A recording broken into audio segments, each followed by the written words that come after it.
최근 세무서에서 한 통의 전화를 받고 심장이 얼어붙은 순간 저는 경악을 금치 못했습니다. 지난 5년간 부모님께 받은 매달 용돈 200만 원이 모두 증여세 대상으로 지목되었기 때문입니다.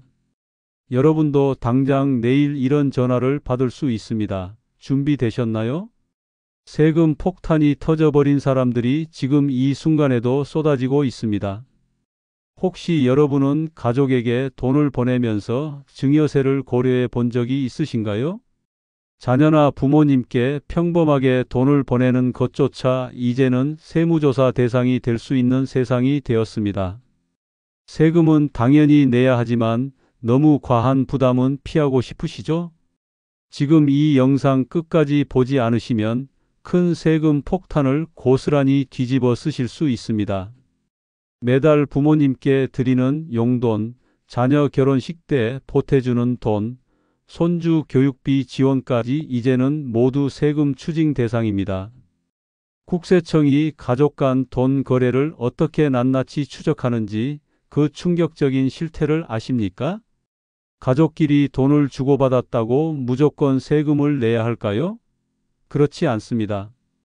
제 이름은 박종현, 40년간 현장에서 수천 명의 세금 문제를 해결해온 76세 베테랑 세무사입니다.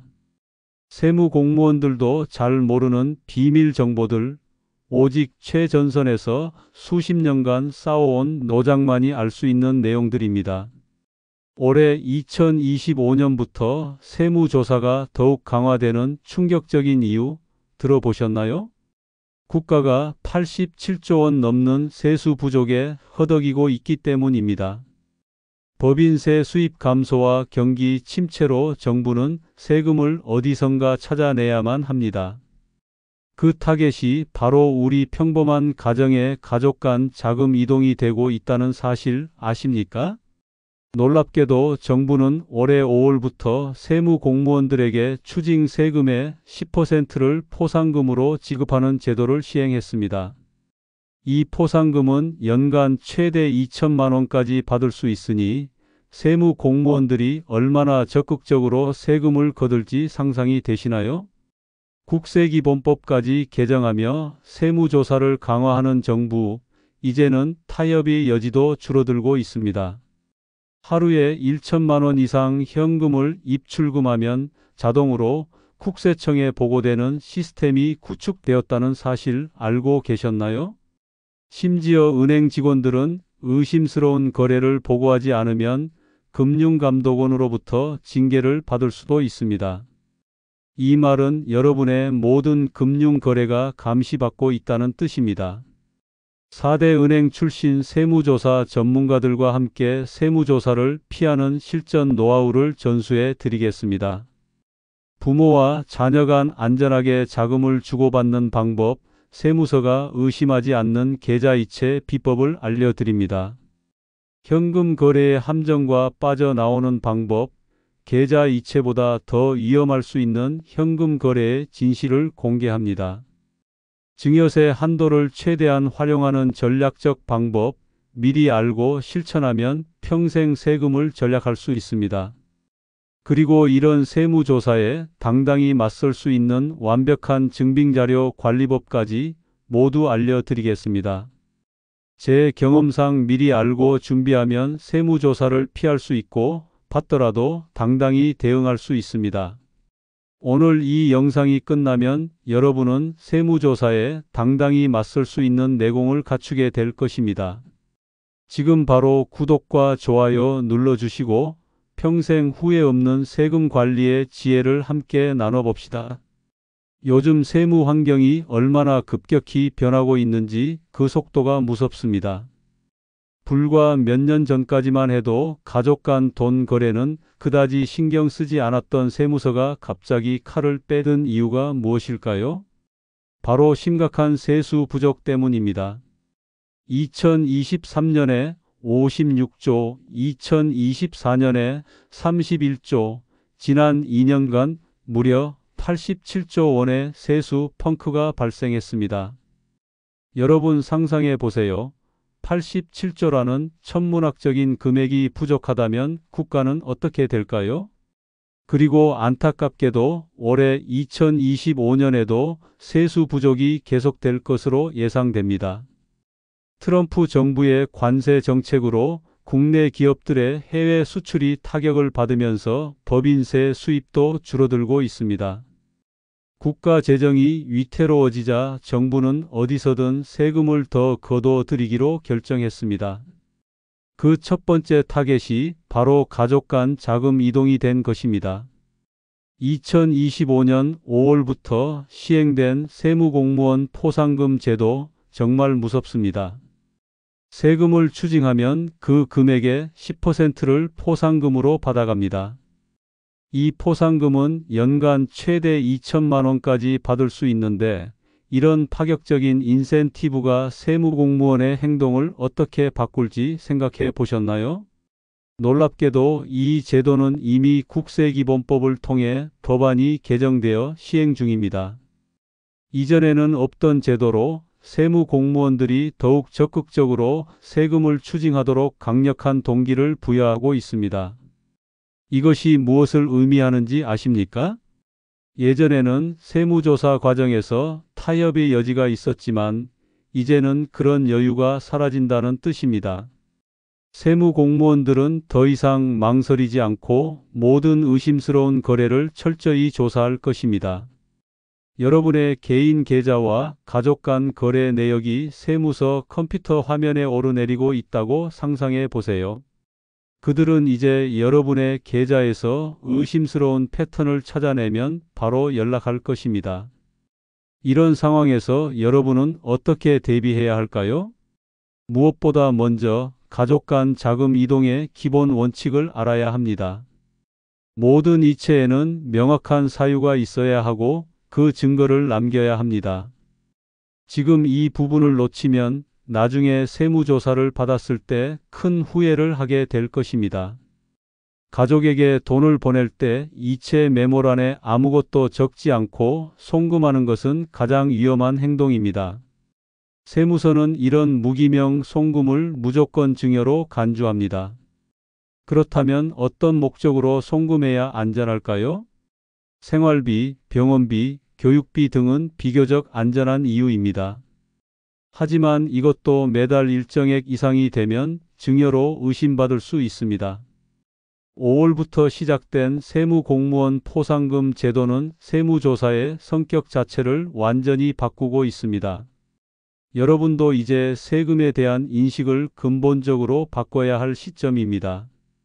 자신을 보호하기 위한 첫 번째 단계는 바로 법이 허용하는 한도를 정확히 아는 것입니다. 직계존 비속 간 증여세 면제 한도가 얼마인지 아시나요? 성인 자녀에게는 5천만 원, 미성년 자녀에게는 2천만 원까지 10년 누적 기준으로 면제됩니다.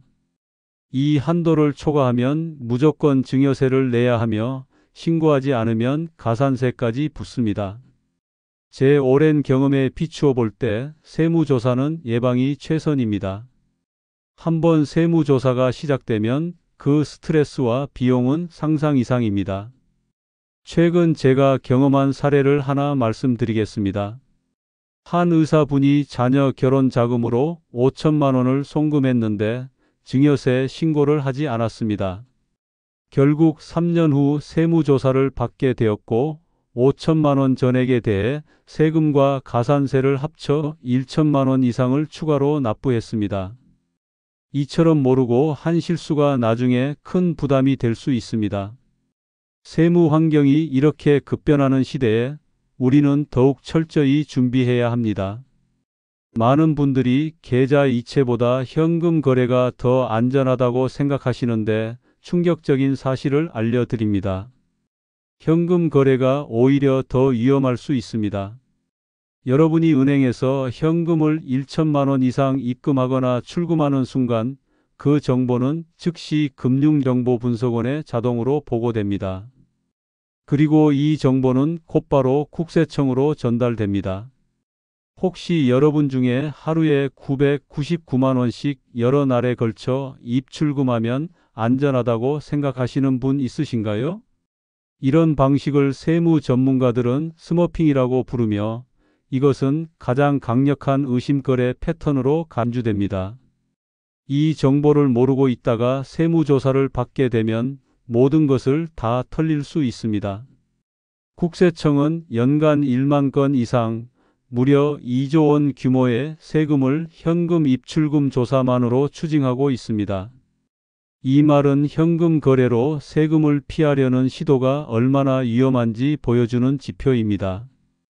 1천만 원 미만이라도 안심할 수 없습니다. 왜냐하면 의심거래 보고 제도라는 것이 있기 때문입니다. 은행 지점에서는 직원들이 자체 판단으로 의심스러운 거래 패턴을 보고할 의무가 있습니다. 만약 지점 직원이 의심거래를 보고하지 않으면 금융감독원으로부터 징계를 받을 수 있어서 직원들은 의심스러운 패턴을 발견하면 적극적으로 보고합니다. 실무적으로는 연간 3천만 원에서 5천만 원 이상의 현금 입출금이 있으면 의심거래로 보고될 가능성이 높습니다. 여러분이 평소 현금 거래가 거의 없다가 갑자기 큰 금액의 현금을 입출금하면 더욱 주목받게 됩니다. 은행 직원들이 어떤 패턴을 의심거래로 보고하는지 아십니까? 첫째, 갑자기 평소와 다른 패턴으로 현금을 인출하는 경우입니다. 둘째, 특별한 이유 없이 여러 지점에서 소액으로 나눠 입출금하는 경우입니다. 셋째, 다른 사람 명의로 자주 현금을 입출금하는 경우입니다. 넷째, 큰 금액을 인출한 후 바로 다시 입금하는 행동입니다. 이런 패턴들이 의심거래로 보고되면 그 정보는 금융정보분석원을 거쳐 국세청으로 전달됩니다. 국세청은 이런 정보를 바탕으로 세무조사 대상자를 선정합니다. 제가 상담해 드린 한 고객은 부모님 병원비를 현금으로 입금하기 위해 며칠에 걸쳐 900만 원씩 인출했다가 의심거래로 보고되어 세무조사를 받았습니다. 결국 병원비임을 증명했지만 그 과정에서 겪은 스트레스와 시간 낭비는 이루 말할 수 없었습니다. 또 다른 사례로는 자녀 결혼 비용으로 현금을 모아두었다가 한꺼번에 5천만 원을 인출한 분이 계셨습니다. 그분은 결혼식장에 현금으로 지불하려 했지만 그 과정에서 의심거래로 보고되어 세무조사를 받게 되었습니다. 이런 사례들이 보여주듯 현금 거래는 생각보다 훨씬 더 위험할 수 있습니다. 그렇다면 어떻게 해야 할까요? 가장 안전한 방법은 모든 거래를 투명하게 계좌이체로 하고 그 목적을 명확히 기록하는 것입니다. 불가피하게 현금 거래를 해야 한다면 반드시 그 용도에 맞는 증빙 자료를 철저히 보관해야 합니다. 예를 들어 병원비로 현금을 사용했다면 병원 영수증을, 학비로 사용했다면 등록금 납부 증명서를 보관하세요. 또한 현금 거래 전후로 그 목적을 증명할 수 있는 문자나 이메일 등의 기록을 남겨두는 것이 좋습니다. 세무조사관이 여러분의 통장을 들여다볼 때 수상한 흔적을 찾고 있다고 생각하세요. 그들에게 의심받지 않도록 모든 거래의 흔적을 명확히 남겨두어야 합니다. 특히 금융과 세무 시스템이 디지털화되면서 과거 어느 때보다 감시가 강화되고 있습니다. 10년 전만 해도 현금으로 해결되던 많은 거래들이 이제는 모두 추적 가능해졌습니다. 이제 은행 창구에서 현금을 입출금할 때마다 창구 직원이 여러분의 개인정보와 함께 거래 목적을 시스템에 입력합니다. 이 정보는 금융당국의 데이터베이스에 영구적으로 저장되며 언제든 세무조사의 자료로 활용될 수 있습니다. 현금 거래와 관련된 이런 위험성을 모르고 있다면 앞으로 큰 문제에 직면할 수 있습니다. 여러분의 재산을 지키기 위해서는 현금 거래의 함정을 정확히 알고 그에 맞게 대응해야 합니다. 이제 가족 간 자금 이동에서 가장 위험한 상황들을 알려드리겠습니다. 국세청은 가족 간 계좌 이체를 원칙적으로 증여로 추정합니다. 이 말은 돈을 보낸 사람이 그 돈이 증여가 아님을 스스로 입증해야 한다는 뜻입니다. 증명 책임이 완전히 여러분에게 있다는 사실, 얼마나 무서운 일인지 아시겠죠? 게다가 국세청은 무려 8에서 9년 전의 거래까지 소급해서 조사할 수 있습니다. 여러분의 지난 10년간 모든 가족 간 송금 내역이 세무조사 대상이 될 수 있다는 뜻입니다. 특히 자녀의 신혼집 구매 자금을 지원할 때가 가장 위험한 순간입니다. 많은 부모님들이 자녀 결혼 시 집 마련을 돕고 싶어 하시는데 증여 신고 없이 지원하면 100% 자금 출처 조사 대상이 됩니다. 한국부동산원은 실거래 조사 과정에서 계약일 2주 전부터 잔금일 2주 후까지 계좌 내역 제출을 요구합니다. 이 기간 동안 들어온 큰 금액은 모두 의심을 받게 되며 증여세 신고가 되어 있지 않으면 세금과 함께 가산세까지 부과됩니다. 또 다른 위험한 패턴은 매월 반복적으로 고액을 송금하는 경우입니다.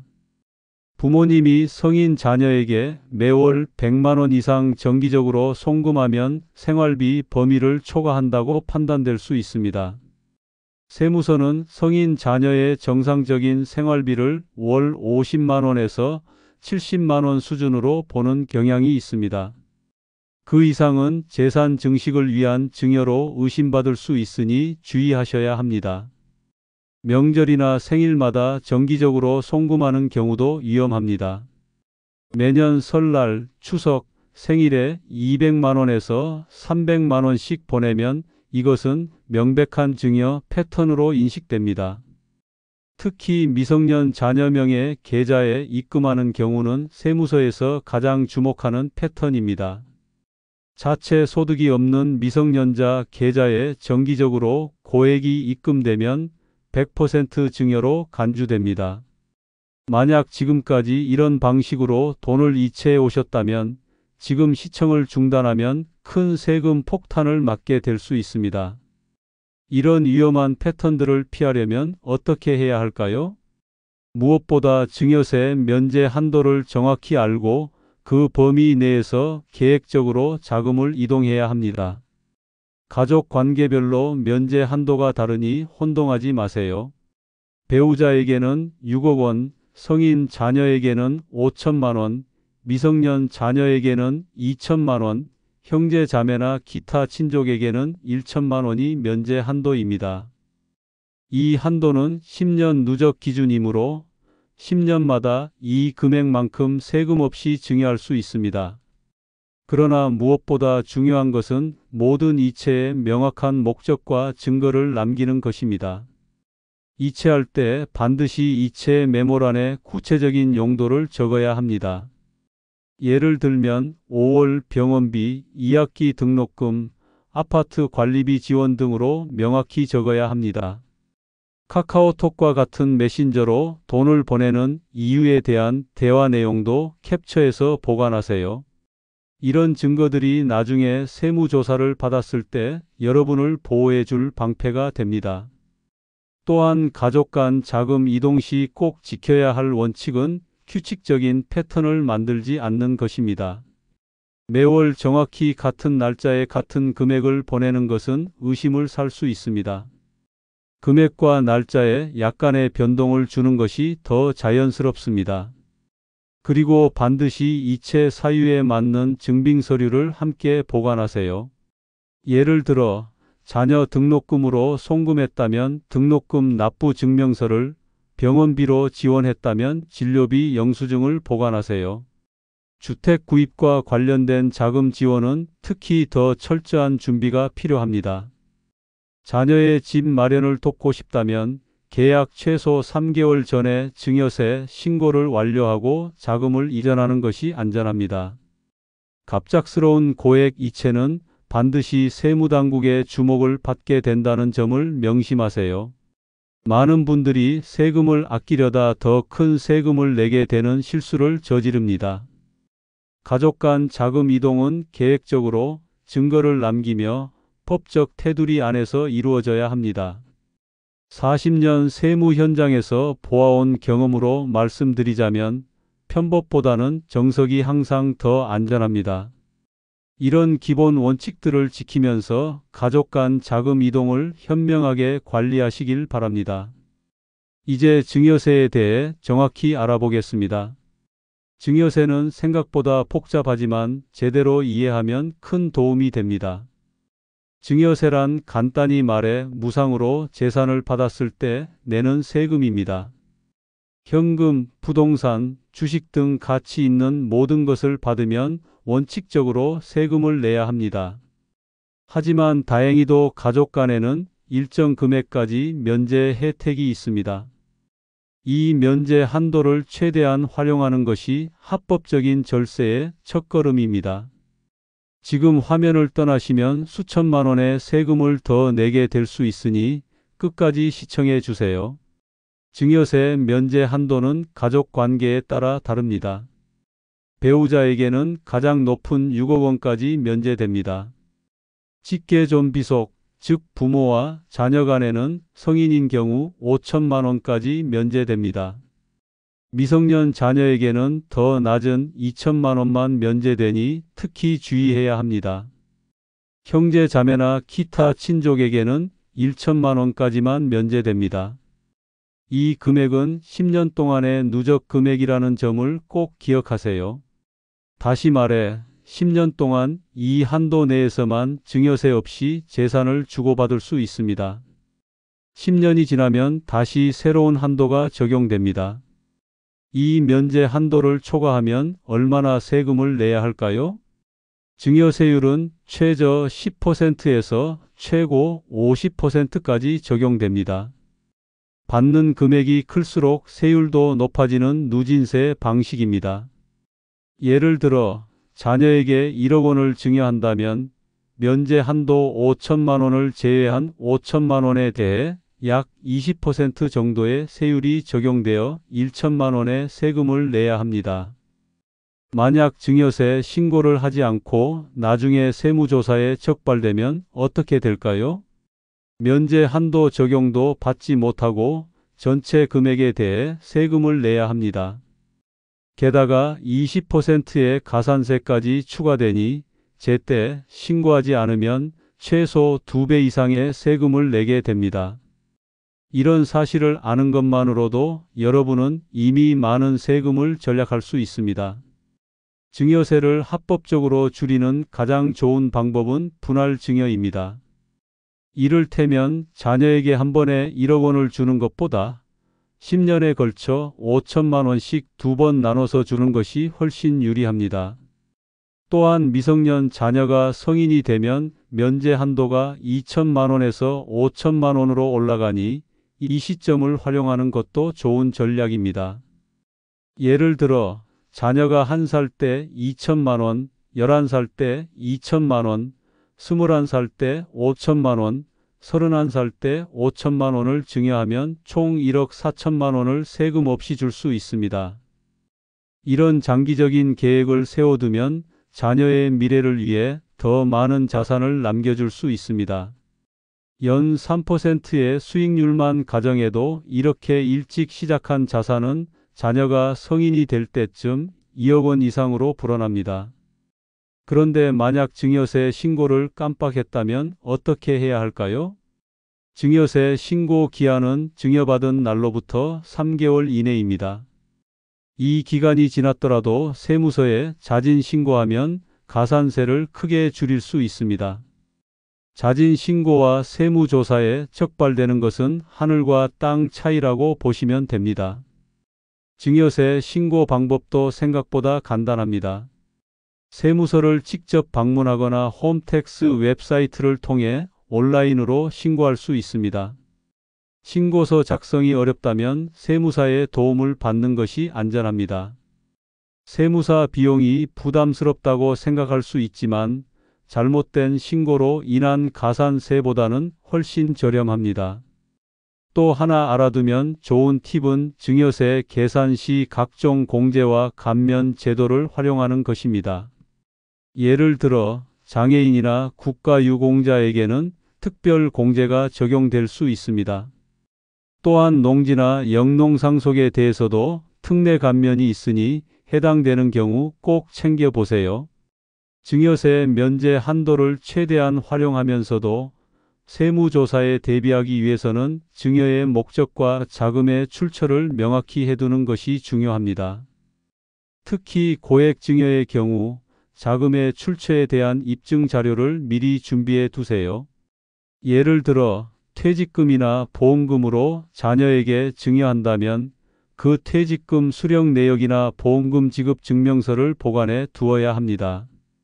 40년 세무 경험으로 볼 때 증여세 문제는 사전 계획과 정확한 신고가 90%의 해결책입니다. 그리고 나머지 10%는 철저한 증빙자료 관리에 달려 있습니다. 이제 다음으로 안전한 가족 간 자금 지원 방법에 대해 알아보겠습니다. 이제 실제 사례를 통해 안전하게 가족 간 자금을 주고받는 방법을 알아보겠습니다. 인천 연수구에 사는 79세 김명호 할아버지는 세무조사를 피하기 위한 완벽한 방법을 찾아내셨습니다.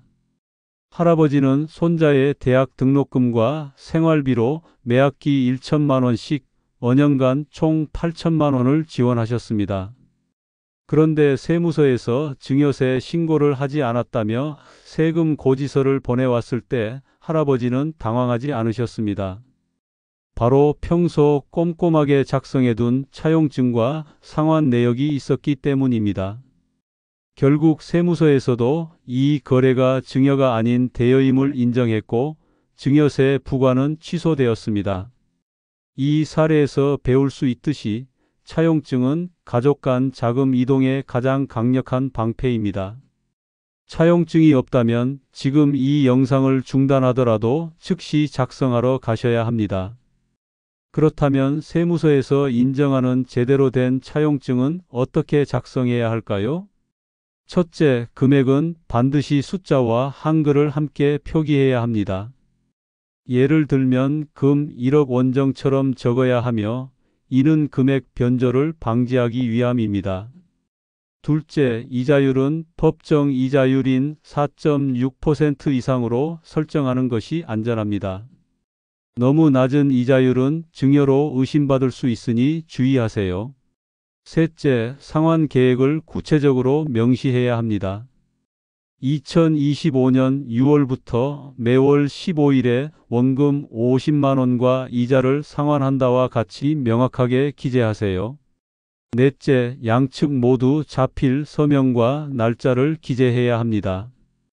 특히 서명은 도장이 아닌 직접 손으로 쓴 서명이 더 신뢰성이 높습니다.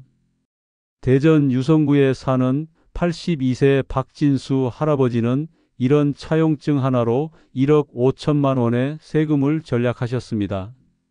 할아버지는 자녀에게 3억 원을 빌려주면서 차용증을 작성했고 5년간 매월 상환 내역을 꼼꼼히 기록했습니다. 세무조사에서 이 거래가 의심을 받았지만 차용증과 함께 매월 상환 내역이 기록된 통장 내역을 제출하여 증여가 아님을 증명했습니다. 차용증과 함께 꼭 보관해야 할 것이 바로 상환 내역입니다. 실제로 돈을 갚는 과정이 기록되어야 진짜 대여로 인정받을 수 있습니다. 대구 수성구에 사는 75세 이영수 할머니는 차용증을 공증받아 더욱 확실하게 대비하셨습니다.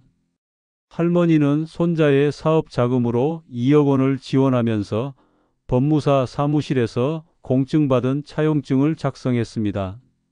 이후 세무조사에서 이 공증된 차용증 덕분에 단 한 번의 질문도 없이 조사가 종결되었습니다.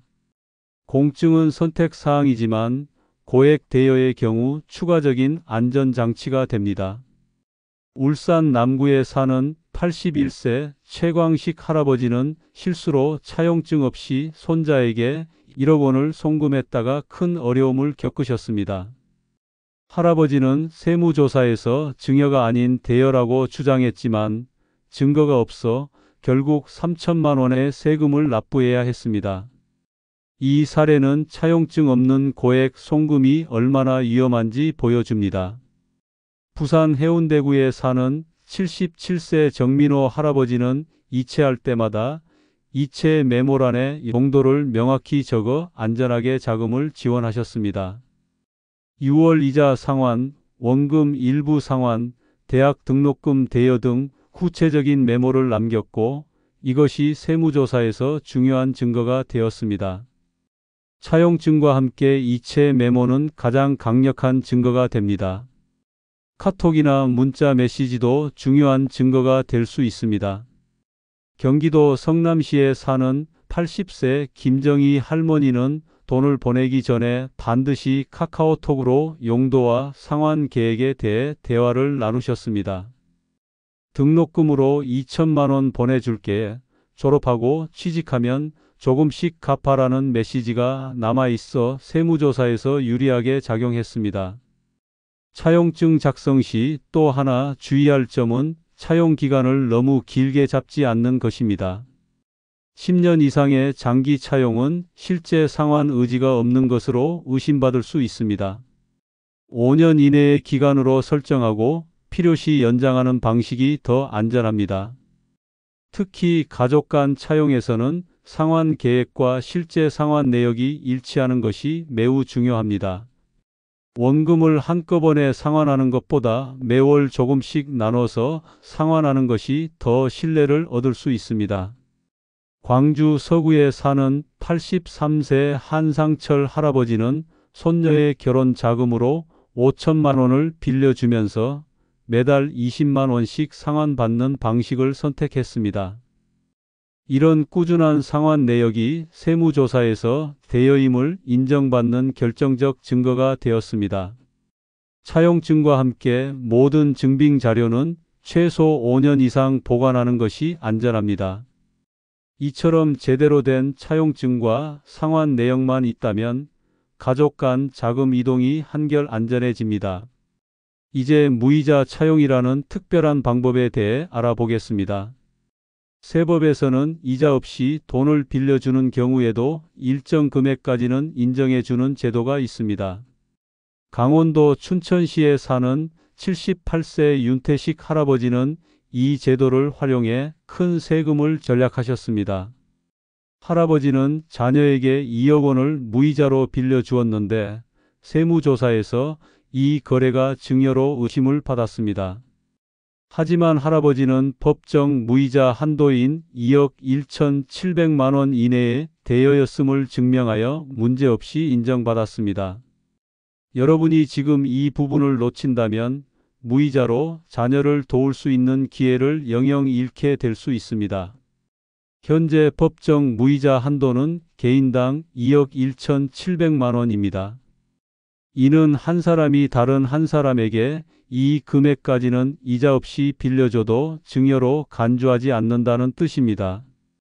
부부가 각각 이 한도를 활용하면 총 4억 3,400만 원까지 무이자로 자녀에게 지원할 수 있습니다.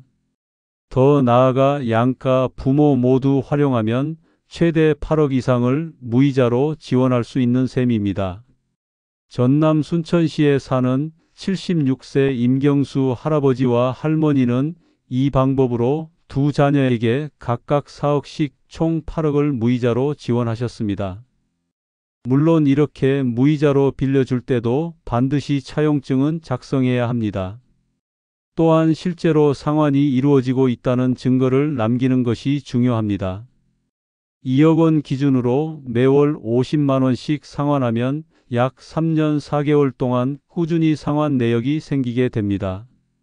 경북 포항시에 사는 82세 박명준 할아버지는 무이자 대여 후 매월 정확히 상환받는 증거를 남겨 세무조사를 완벽하게 대비하셨습니다.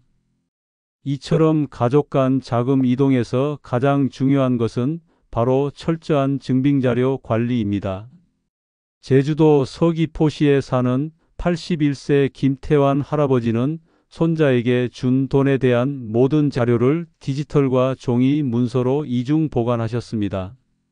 할아버지는 차용증 원본, 매월 상환 내역이 기록된 통장 사본, 이체 시 남긴 메모가 보이는 거래 내역서, 관련 카톡 대화 캡처본까지 모두 보관했습니다.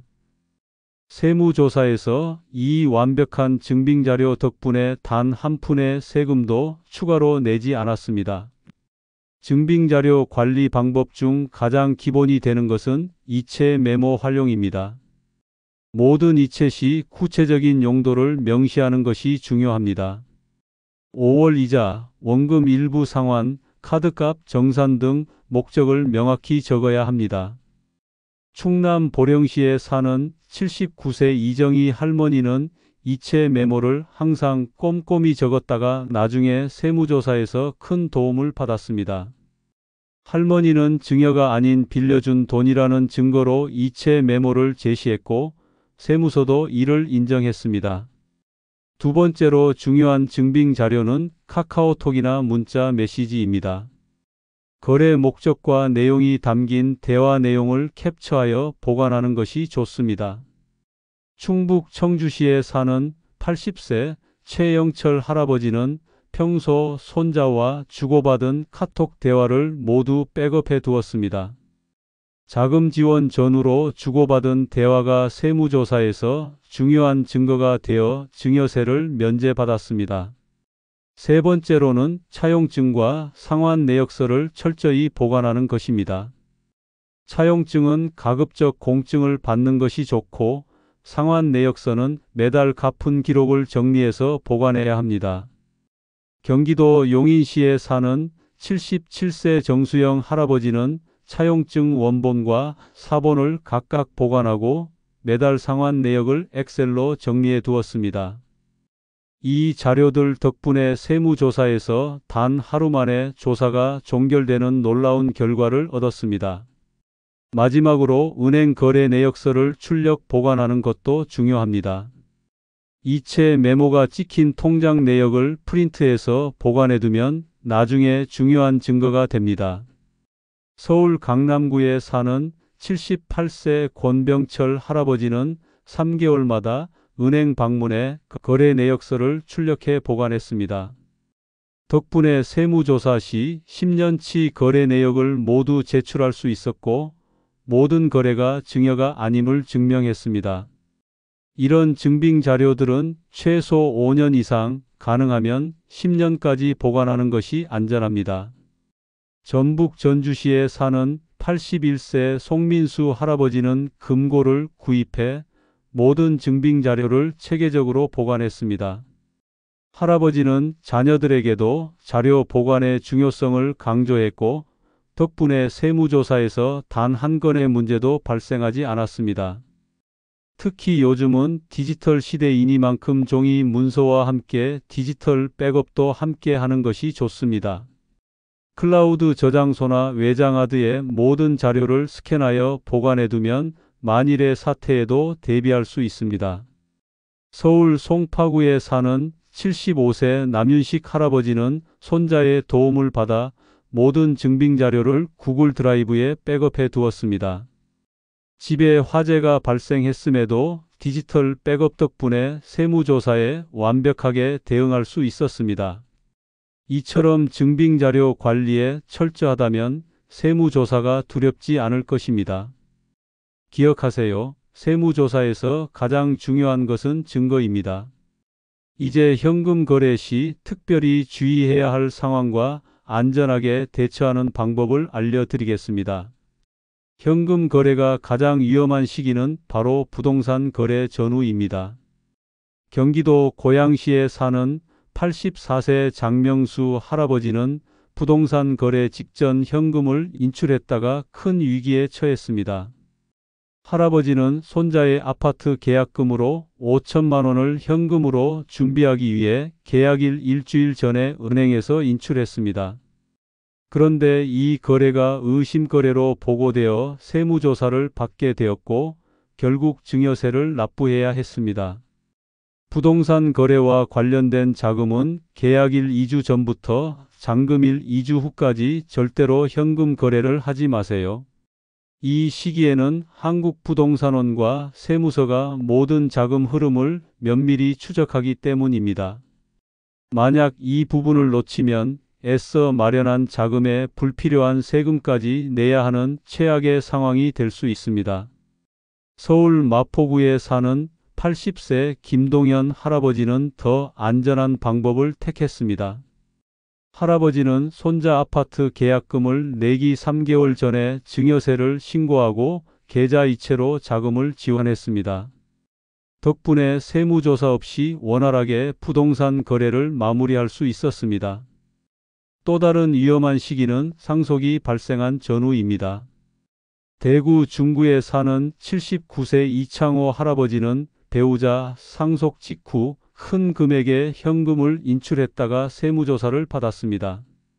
할아버지는 아내가 돌아가신 후 받은 보험금 중 3억 원을 현금으로 인출했는데 이것이 추정상속 재산으로 간주되어 추가 상속세를 내야 했습니다. 상속일로부터 1년 이내에 2억 원 이상, 2년 이내에 5억 원 이상의 현금 출금은 자동으로 추정상속 재산으로 간주됩니다. 따라서 상속이 발생한 전후로는 최소 2년간 대규모 현금 거래를 자제해야 합니다. 부산 해운대구에 사는 82세 윤상철 할아버지는 배우자 상속 후 자금 관리를 매우 체계적으로 하셨습니다. 모든 자금 이동을 계좌 이체로 처리하고 명확한 사용 용도를 기록했기 때문에 세무조사에서도 문제가 없었습니다. 그런데 불가피하게 현금 거래를 해야 한다면 어떻게 해야 할까요? 인천 부평구에 사는 77세 최재현 할아버지는 현명한 방법을 알고 계셨습니다. 할아버지는 단일 은행에서 하루에 1천만 원 이상 인출하는 대신 여러 은행을 활용해 각각 900만 원씩 인출했습니다.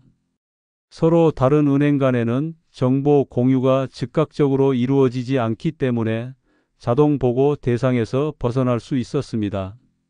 그러나 이런 방식도 너무 자주 반복하면 의심거래로 보고될 수 있으니 주의해야 합니다. 울산 남구에 사는 78세 신영철 할아버지는 또 다른 안전한 방법을 사용하셨습니다. 큰 금액을 한 번에 인출하는 대신 3개월에 걸쳐 소액으로 나눠 인출하여 의심을 피했습니다. 이처럼 현금 거래는 금액과 빈도를 분산시키는 것이 중요합니다. 광주 동구에 사는 81세 박철민 할아버지는 현금 거래의 목적을 명확히 증명할 수 있는 자료를 준비했습니다. 할아버지는 현금으로 손자의 수술비를 지원했지만 병원 영수증과 가족관계 증명서를 함께 보관했습니다. 나중에 세무조사를 받았을 때 이 증빙자료 덕분에 생활비 지원으로 인정받아 세금 문제가 없었습니다. 대전 중구에 사는 76세 이민준 할아버지는 평소 현금 사용 패턴을 일정하게 유지하셨습니다. 갑자기 패턴이 바뀌면 의심을 살 수 있기 때문에 평소와 비슷한 금액과 주기로 현금을 인출하는 습관을 들였습니다. 세종시에 사는 83세 조성환 할아버지는 현금 거래 대신 체크카드나 계좌이체를 주로 활용하셨습니다. 디지털 금융을 적극 활용함으로써 현금 거래의 위험을 최소화하는 지혜를 보여주셨습니다. 제주도 제주시에 사는 79세 강민호 할아버지는 현금 사용 후 관련 증빙 자료를 철저히 관리했습니다. 영수증, 계약서, 사용 목적을 증명할 수 있는 모든 서류를 체계적으로 보관하여 세무조사에 대비했습니다. 이렇게 증빙 자료만 철저히 관리해도 현금 거래의 위험을 크게 줄일 수 있습니다. 경남 창원시에 사는 85세 정태영 할아버지는 큰 금액의 현금 거래 전에 반드시 세무사와 상담했습니다. 전문가의 조언을 구함으로써 불필요한 세무 위험을 미리 예방할 수 있었습니다. 모든 금융 거래가 디지털화되는 시대에 현금 거래는 더욱 주의해야 한다는 점을 명심하세요. 현금으로 해결하려는 순간 세무당국의 레이더에 더 쉽게 포착될 수 있습니다. 안전한 자금 관리는 투명하고 계획적인 거래에서 시작됩니다. 지금까지 알려드린 모든 내용을 종합해서 실천 전략을 정리해 드리겠습니다. 40년 세무 현장에서 수많은 사례를 보며 얻은 지혜를 여러분과 나누고 싶습니다. 세무조사가 나날이 강화되는 이 시대에 가족의 재산을 지키는 것은 더욱 중요해졌습니다. 지금 이 마지막 부분을 놓치면 지금까지 알려드린 모든 지식이 무용지물이 될 수 있으니 끝까지 집중해 주세요. 서울 종로구에 사는 86세 황민석 할아버지는 저와 오랜 인연을 맺어온 고객입니다. 할아버지는 제가 알려드린 방법들을 모두 실천하여 10년간 한 번도 세무조사를 받지 않으셨습니다. 특히 교육비와 의료비 지원 방법에서 탁월한 지혜를 보여주셨습니다. 할아버지는 자녀나 손주의 등록금을 직접 학교 계좌로 송금했습니다. 송금 시 이체 메모에 홍길동 2025년 1학기 등록금처럼 구체적으로 적고 납입 증명서를 보관했습니다. 이런 방식으로 지원하면 증여가 아닌 생활비로 인정받을 가능성이 매우 높아집니다. 충북 청주시에 사는 81세 임재호 할아버지도 비슷한 방식으로 병원비를 지원했습니다. 할아버지는 가족의 수술비를 본인 계좌에서 병원 계좌로 직접 납부하고 영수증을 보관했습니다. 이렇게 중간 과정 없이 직접 지불하는 방식이 훨씬 안전합니다. 부산 수영구에 사는 78세 박지원 할아버지는 금융자산관리에서 뛰어난 모습을 보여주셨습니다. 예금자 보호 한도인 5천만 원을 고려해 여러 은행에 분산 예치하는 전략을 택했습니다. 또한 일정 금액 이상 출금 시 가족에게 자동 알림이 가도록 설정하여 보안을 강화했습니다. 할아버지는 6개월마다 모든 금융상품을 정기 점검하는 습관도 들이셨습니다. 경기도 용인시에 사는 80세 김상현 할아버지는 가족 회의를 통해 자금 관리 계획을 세웠습니다. 할아버지는 자녀와 손주들에게 세금 문제의 중요성을 교육하고 함께 장기적인 자산 이전 계획을 수립했습니다. 이렇게 가족 모두가 세금 문제를 이해하고 있으면 불필요한 실수를 크게 줄일 수 있습니다. 대구 수성구에 사는 77세 이태우 할아버지는 모든 금융 거래의 목적 증명을 원칙으로 삼았습니다. 어떤 거래든 그 목적을 명확히 하고 증거를 남기는 습관을 들인 결과 세무조사에서도 단 한 번의 추가 세금 없이 무사히 통과했습니다. 전남 여수시에 사는 82세 정민구 할아버지는 디지털 시대에 맞춰 스마트폰 뱅킹을 적극 활용했습니다. 모든 거래 내역이 디지털로 기록되고 쉽게 증빙할 수 있어 세무 리스크를 크게 줄일 수 있었습니다. 제주도 서귀포시에 사는 79세 윤재혁 할아버지는 세무조사를 대비한 비상 파일을 준비해 두셨습니다. 중요한 거래 증빙, 차용증, 상환 내역, 가족 관계 증명서 등을 한 폴더에 정리해 두어 언제든 대응할 수 있게 했습니다. 이처럼 미리 준비하는 습관이 세무조사의 부담을 크게 줄여줍니다. 강원도 강릉시에 사는 84세 송진호 할아버지는 매년 세무사와 정기 상담을 진행했습니다. 세법은 계속 바뀌기 때문에 최신 정보를 얻고 자신의 상황에 맞는 조언을 구하는 것이 중요합니다. 인천 서구에 사는 76세 한영수 할아버지는 가족에게 증여할 때 분할 증여 원칙을 철저히 지켰습니다. 한 번에 큰 금액을 주는 대신 증여세 면제 한도 내에서 계획적으로 나눠주는 전략으로 세금을 최소화했습니다. 세종시에 사는 81세 최동현 할아버지는 모든 금융 거래의 기록의 원칙을 철저히 지켰습니다. 일기장처럼 매일의 중요한 금융 활동을 기록하고 관련 증빙 자료를 함께 보관하는 습관이 큰 도움이 되었습니다. 이런 다양한 사례에서 배울 수 있듯이 세금 문제는 평소 관리와 준비가 가장 중요합니다. 오늘 배우신 내용을 바탕으로 여러분만의 안전한 자금 관리 시스템을 구축하시길 바랍니다. 세금은 피할 수 없지만 현명하게 관리하면 불필요한 세금 부담은 크게 줄일 수 있습니다. 세무조사는 준비된 사람에게는 두려움의 대상이 아닙니다. 제가 오늘 전해드린 모든 정보가 여러분과 가족의 재산을 지키는 데 도움이 되길 진심으로 바랍니다. 여러분의 세금 고민이 조금이라도 해결되셨길 바라며 오늘 영상이 유익하셨다면 구독과 좋아요 부탁드립니다. 다음에도 여러분에게 도움이 되는 알찬 정보로 찾아뵙겠습니다.